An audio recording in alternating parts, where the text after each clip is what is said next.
Bonsoir à toutes et tous. Merci de suivre Canal 3 Bénin. À la une, les heureuses perspectives d'investissement nourries par le Bénin depuis ce matin. 27 banques de financement du développement sont à Cotonou pour relancer la machine des priorités apportées.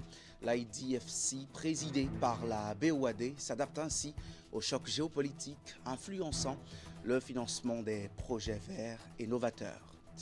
Un taux de 75%, pourtant insatisfaisant à raison. Les bailleurs suisses et le ministre de la décentralisation repartent le cœur meurtri des chantiers de construction d'infrastructures marchandes à Kolokondé et Pabégou. En 36 mois de travaux, les efforts du PDM en sa phase 3 sont loin de profiter aux populations. Inversement, le taux d'admission des enfants de troupe du lycée militaire des jeunes filles Général Mathieu Kérékou épate les autorités et le haut commandement militaire. Plus de 98% avec des performances individuelles exceptionnelles. Les 3 majors de promotion reçoivent honneur, ordinateur portable et enveloppe financière.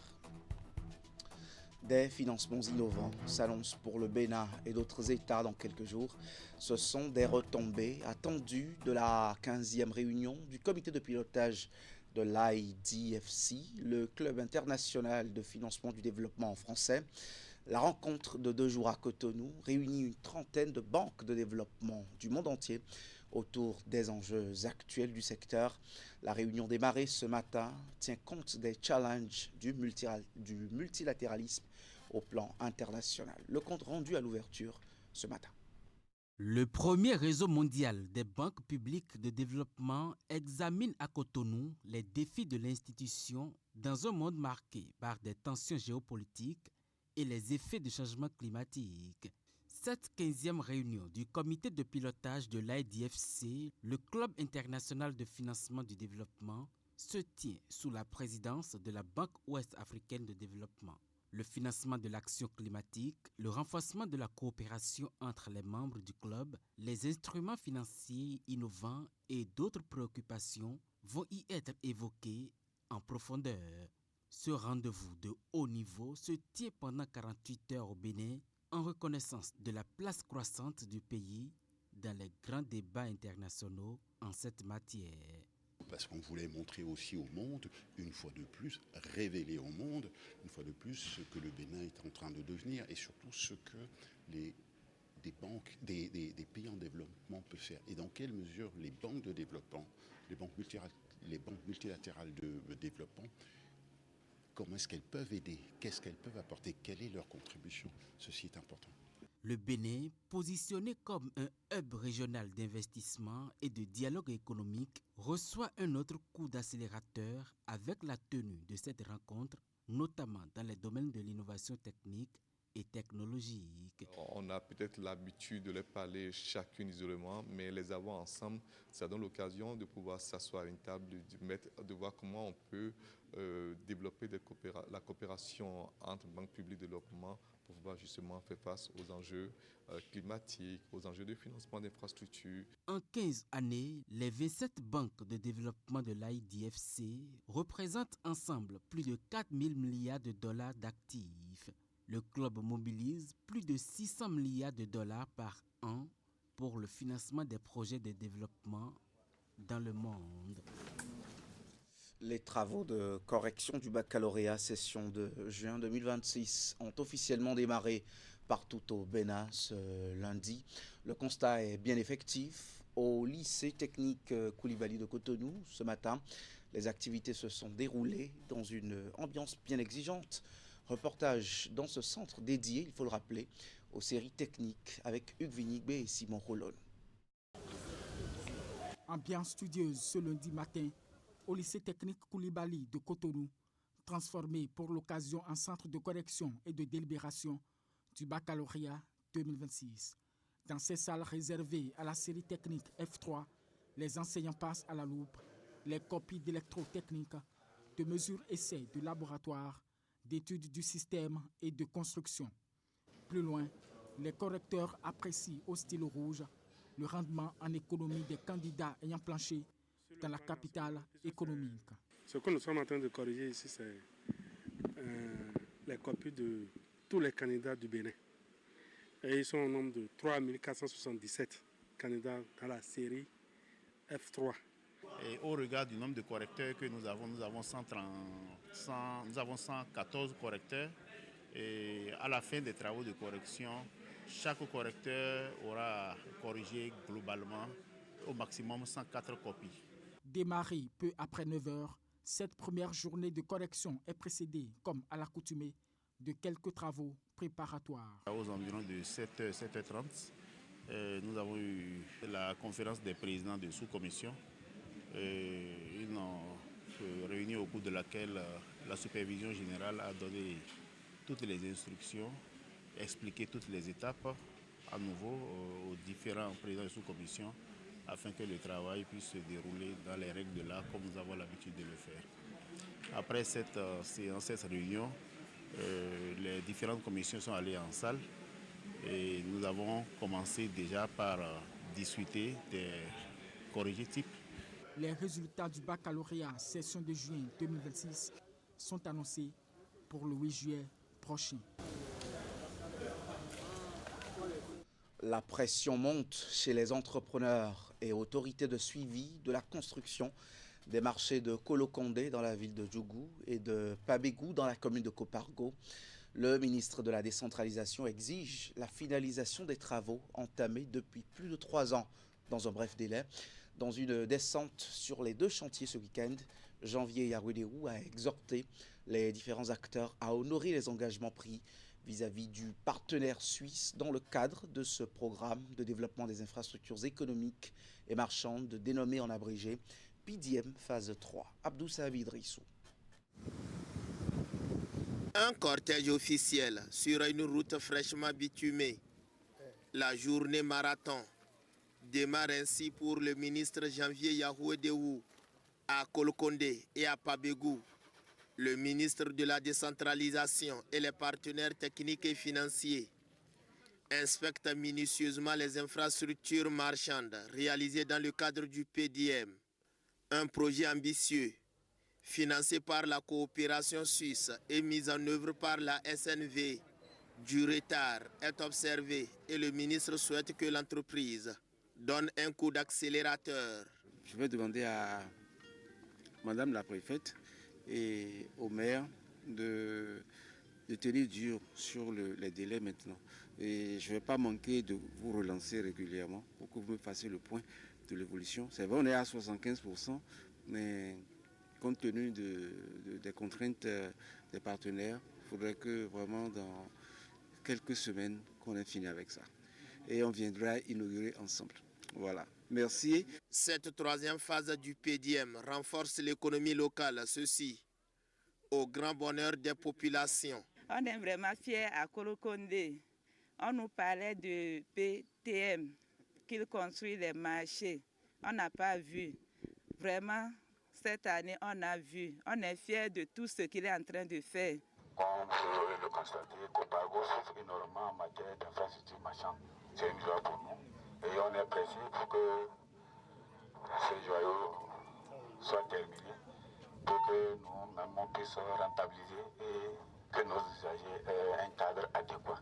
La visite de ces 2 sites emblématiques a laissé place à une session de clôture tenue dans un hôtel de la ville de Djougou. Parlons de cette session. Elle est intervenue après cette inspection de chantier à Kolokondé et Pabégou. Le ministre de la Décentralisation a présidé cet atelier bilan du programme PDM 3. Le tableau n'est pas encourageant avec des taux d'exécution variés et insatisfaisants. Les autorités locales et les partenaires sont repartis de ces travaux de Djougou avec de nouveaux engagements pour une issue joyeuse des différents chantiers et le plus tôt possible. Voici le compte-rendu de la séance. Dans sa présentation. Après le terrain, place au bilan. Une rencontre décisive réunit tous les acteurs du PDM, symbole de la coopération entre la Suisse et le Bénin. Objectif, évaluer les chantiers commune par commune et acter la suite. Au fil de ces 3 phases, le PDM a démontré que les infrastructures économiques et marchandes ne constituent pas une finalité en elles-mêmes, Elles sont des leviers pour renforcer les économies locales, créer des emplois, améliorer les revenus des populations, promouvoir une gouvernance locale plus efficace. Grâce au PDM 3, les matériaux locaux sont valorisés pour redonner un nouveau souffle à l'économie locale. Nos artisans sont organisés et formés à l'ingénierie des briques de terre comprimées, BTC. Sur le terrain, le constat est mitigé. Les taux d'exécution sont inégaux et parfois inquiétants. Monsieur le ministre, j'aimerais vous confier une mission. D'instruire les autorités communales pour un suivi diligent des travaux du PDM dans leurs communes afin d'éviter d'autres retards. J'ai entendu que vous l'avez déjà fait. Merci beaucoup. Le niveau d'exécution varie selon les communes de 20 à 100%. Cela signifie que des usagers, commerçants, artisans, femmes, entrepreneurs attendent encore de bénéficier pleinement de ces équipements. Par conséquent, nous ne pouvons et ne devons pas laisser ces travaux dans un état d'inachevé. Au terme de cette mission conjointe, autorités béninoises et coopération suisse réaffirment leur engagement. Les décisions prises à Djougou doivent désormais se traduire en actes visibles sur les chantiers. Le haut commandement militaire honore les meilleurs enfants de troupe du lycée militaire des jeunes filles, général Mathieu Kérékou de Natitengu, au titre de cette année scolaire. La cérémonie de remise de prix et de port de galon tenue dans l'enceinte de ce Prytanée militaire a été rehaussée par la présence du ministre délégué en charge de la Défense nationale. La performance remarquable des lauréates et leurs autres camarades dans ce reportage d'Alassane Arouna. Après une année scolaire couronnée de succès, l'heure est à la célébration de l'excellence et à la reconnaissance du mérite au lycée militaire de jeunes filles général Mathieu Kérékou de Natitengu. À la faveur de cette cérémonie, empreinte de solennité, rehaussée par la présence du ministre délégué chargé de la Défense nationale, les 3 meilleurs enfants de troupe de chaque promotion ont été honorés pour leur performance académique, leur discipline et leur sens du devoir. Cette reconnaissance, accordée à celles que nous appelons dans le jargon prytane les majors, ne doit toutefois pas occulter les efforts remarquables consentis par l'ensemble de leurs camarades. En effet, sur un effectif total de 256 enfants de troupe, seuls 4 dont une au second cycle et 3 au premier cycle n'ont pas réuni les conditions de passage en classe supérieure. Ces résultats méritent d'être salués, d'autant plus que, contrairement aux établissements classiques, la formation dispensée au lycée militaire de jeunes filles général Mathieu Kérékou associe aux enseignements académiques une formation militaire, sportive et sociale particulièrement exigeante. En effectuant le déplacement de Natitengu, quelques jours seulement après sa prise de fonction, le ministre délégué chargé de la Défense nationale est venu une fois encore exprimer la volonté du gouvernement de soutenir l'excellence, de renforcer l'éducation militaire des jeunes filles et d'encourager celles qui se distinguent par leur mérite. Vous avez affronté les mêmes rigueurs, les mêmes exigences, les mêmes évaluations implacables que tout enfant de troupe. Ces prix que vous recevrez aujourd'hui ne sont pas seulement une récompense pour le passé, ils sont une déclaration pour l'avenir. En plus du port de galon aux 3 enfants de troupe majors de leurs promotions respectives, les lauréats ont également reçu d'importants lots de récompenses. Il s'agit notamment d'ordinateurs portables, de kits scolaires, d'ouvrages pédagogiques ainsi que d'enveloppes financières. Dernier acte de la cérémonie, cette parade militaire en signe de loyauté au ministre. Allez, un peu de nostalgie dans ce 19h30. Ils sont nombreux, ces articles, ayant fait la pluie et le beau temps à une certaine époque de la vie de certains Béninois. Les anciens disques appelés vinyles ou encore cassettes à bande chez les amateurs de musique, les lanternes et lampillons pour l'éclairage domestique ou encore ces réchauds à pétrole utilisés pour la cuisine. De leur usage, certains Béninois gardent encore de précieux souvenirs. Vous allez le voir dans ce reportage. Sur les traces de ces articles qui disparaissent peu à peu, nous allons au marché d'Antopa. Après plusieurs minutes de marche dans ce gigantesque centre commercial, nous retrouvons Dame Élise.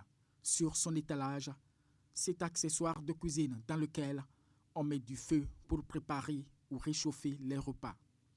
Il s'agit du réchaud à pétrole, longtemps utilisé par les femmes. Les gens n'achètent plus vraiment. Mais si quelqu'un en a besoin, il vient l'acheter. Il n'y a pas que le réchaud qui est en passe de disparaître. Même les lampions utilisés pour éclairer les marchés de nuit, la cour des maisons, les places publiques dans les villages et les lanternes, autrefois source de lumière dans les chambres, se font de plus en plus rares. Conséquence, leur prix d'achat est en nette augmentation. La lanterne, son dernier prix, c'est 2000 francs le petit format. Le plus grand, son dernier prix, c'est 5500. Le petit réchaud, on le vend à 4500. Le grand, à 5500, parfois 5000.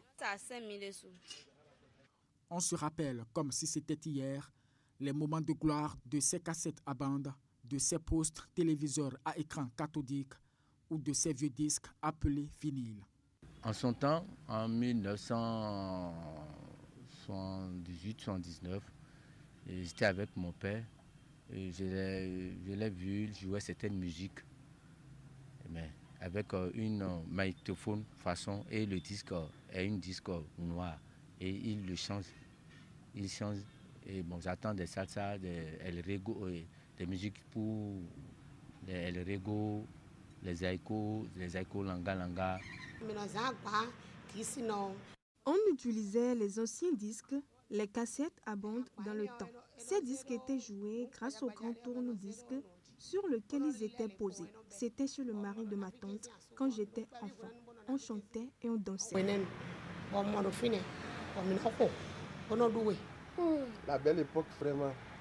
Sinon, moi, j'ai connu les disques 33 tours, les 45 tours que mon papa jouait dans le temps. J'ai connu ça dans les années 84, 85, 86, jusqu'à sa mort. Aujourd'hui, on n'en trouverait plus. Il y a beaucoup de lampions. Des lampions fabriqués à base d'argile. Et on appelle ça kozogben. Aujourd'hui, on n'en trouverait plus. Ça nous manque beaucoup même. La liste des articles dont l'usage était ancré dans les habitudes des Béninois est longue. Certains résistent encore au temps. D'autres, par contre, tombent peu à peu dans l'oubli. On s'intéresse cette fois à l'âne. Parmi les animaux domestiques adoptés au Nord-Bénin, il sert de moyen de transport des produits agricoles, mais aussi d'horloge.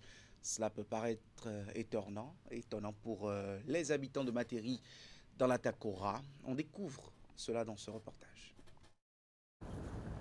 À première vue, on pourrait tout de suite le confondre au cheval, mais erreur.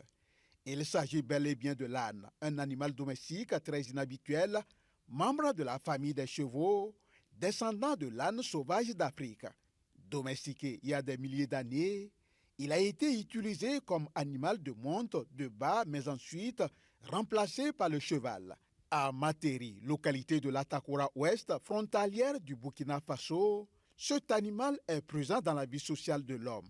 Ici, il est utilisé aussi bien dans le transport des produits agricoles que dans l'approvisionnement en eau de boisson. L'âne en général, ce que l'âne fait pour nous ici, l'âne nous aide beaucoup. Quand on va au champ, c'est l'âne qu'on ramasse tous les instruments de la maison pour aller au champ. Tout ce qu'on veut amener au champ, c'est l'âne. Le retour au champ, c'est l'âne qui ramène. Alice, 35 ans, transformatrice de soja, est la propriétaire de ce âne. Un animal qu'elle a hérité de son père et qui l'aide aujourd'hui dans presque toutes ses activités quotidiennes. Quand on planche à lui, on met avec l'âne et on prend les colis, on met dedans l'eau, tout ça là, on met ça au champ. Et encore, c'est l'âne même qui nous pise l'eau pour amener dans la maison. La familiarité entre Alice et son âne fait d'eux de véritables complices au point où il lui serait difficile un jour de l'abattre, encore moins de consommer sa viande. Ce n'est pas mon totem. Bon, quand je garde l'âne pour manger, quand je le vois, je n'ai pas envie de manger ça comme je le garde. Parce que là où mon âne est là, si je le tâche maintenant là où je vais me suivre comme c'est un homme qui me suit. Au-delà de ses rôles authentiques qu'on lui reconnaît, il sert à travers ses cris périodiques d'horloge aux populations locales. L'âne, par exemple, c'est un animal, quand vous l'entendez crier, et que vous consultez votre chrono, c'est souvent toutes les 30 minutes ou toutes les 1 heure que l'âne pousse un cri. Quand tu es assis même à côté de l'âne, quand même 13h sonne là maintenant, tu vas entendre l'âne va crier. De certains témoignages, il ressort que l'âne n'était pas connu à Materi. En provenance du pays des hommes intègres, son avènement dans la localité date des années 70. À l'époque, on ne savait pas l'utilité de l'âne. On utilisait les bœufs. Maintenant, qu'est-ce qui s'est passé? C'est les Burkinabés qui utilisaient les ânes. Maintenant, ça s'est passé comme nous sommes proches de là. C'est de là et nos parents sont allés tricher, ils ont trouvé que c'est bon. En raison de sa ténacité, de son pied ferme sur les terrains accidentés, mais aussi son courage, son intelligence et sa loyauté à son propriétaire, l'âne est resté fidèle compagnon de l'homme de Materi, malgré l'avènement des moyens de transport modernes. La livraison à domicile pour finir cette édition. Cette activité s'installe progressivement dans le paysage urbain de la ville de Parakou, portée par l'essor du numérique et l'évolution des habitudes de consommation. Ce métier transforme la relation entre commerçants et clients tout en ouvrant de nouvelles perspectives pour les nombreux jeunes de cette ville. Au cœur de cette activité encore en phase de structuration et pourtant d'expansion dans la cité des Kobourou avec Uri Chabalo et Socrata Dantone. La livraison à domicile s'impose progressivement comme un maillon essentiel de l'économie urbaine. Restaurants, boutiques et clients s'appuient de plus en plus sur ces jeunes acteurs de terrain devenus indispensables dans le quotidien de nombreux consommateurs. Pour les restaurateurs, les livreurs jouent désormais un rôle stratégique. Quand on parle de livreurs, beaucoup ont tendance à croire que c'est un boulot qui ne vaut vraiment pas la peine. Alors qu'il faut venir, il faut essayer pour comprendre pour comprendre l'importance de faire des livraisons, parce que ce n'est pas donné à tout le monde de transporter un plat avec un sac au dos et de livrer tout au long sous le soleil, etc. C'est un travail, un métier comme tous les autres métiers. Je voudrais déjà appeler à considération pour ce métier-là. Sur le terrain, le métier de livreur n'est pas sans difficulté. Problèmes de communication avec les clients, mauvaise adresse, circulation parfois compliquée ou encore manque de moyens adaptés. Le quotidien reste éprouvant. Tout travail a toujours des difficultés. Mais de notre côté, des fois, ils nous donnent le numéro des clients et le manger n'est pas encore prêt. Quand on appelle le client comme ça, le client, pour le client, il va penser que nous sommes déjà sur la voie. Donc c'est arrivé là-bas, le client peut crier, ou bien nous sommes sur la voie déjà. Le client peut appeler le boss pour dire que le livreur n'est pas encore venu. Donc il y a aussi des endroits où on va livrer. Vraiment, c'est Dieu qui nous protège. Malgré ces défis, le secteur continue de se structurer. À Parakou, des agences de livraison voient déjà le jour, signe d'un marché en pleine expansion, une professionnalisation progressive qui laisse entrevoir un avenir prometteur. Actuellement, je pense que la livraison n'est pas totalement connue dans la ville de Parakou. Mais nous œuvrons de jour en jour afin de faire mieux connaître l'activité, afin que d'ici 5 ans, 10 ans, que chaque individu sache qu'il a la possibilité de commander quelque chose en étant chez lui et l'obtenir directement chez lui sans même se déplacer.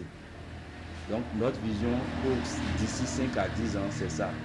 Faire savoir aux gens qu'ils n'ont pas forcément besoin de se déplacer pour effectuer certaines activités ou pour avoir quelque chose qu'ils désirent avoir chez eux à la maison. Dans la cité des Kobourou, la livraison à domicile avance à son rythme. Entre opportunités économiques et défis quotidiens, le secteur pourrait, dans les 10 prochaines années, devenir un pilier de l'économie locale et transformer durablement les modes de consommation. Et voilà, c'est tout pour ce journal. Merci de l'avoir suivi. On parle vie des partis politiques à 20h dans l'info continue. Interrogation, à quand la fusion FCBE et Mouvance? Vous retrouvez Armand Videgla et Stéphane Arinou Rossou. Eh bien, c'est avec Wahab Ali Para.